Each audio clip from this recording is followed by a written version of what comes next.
company को का कहत बड़ी अपने सैया जी से अरे पतिया कहिल हम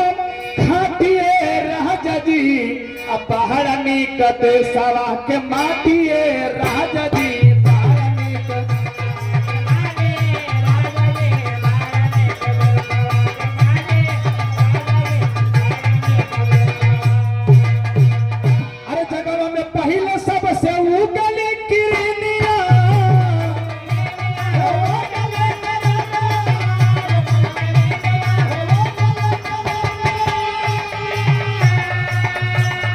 होके भोर हरिया फुलवा लोढ़ली मलिनिया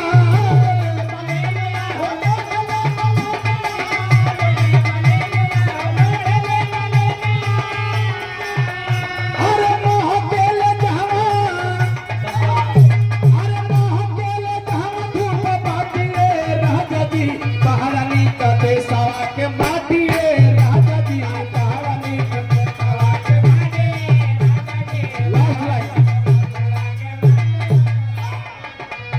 अरे भगत सुबास से धरली हले जनमवा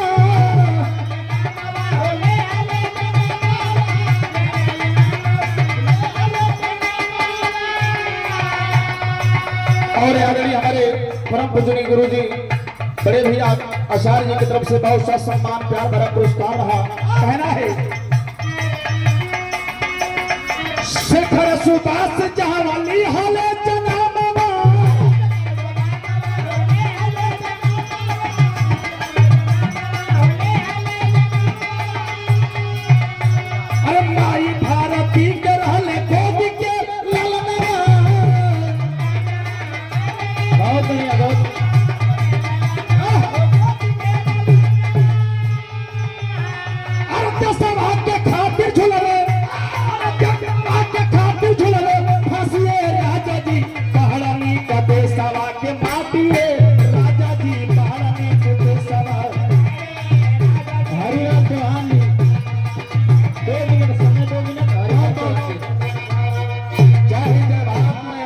चौहान जी से चाहूंगा क्या है अपने गीत को रोकें धन्यवाद मात्र समय 2 मिनट बहुत हेलो हेलो हेलो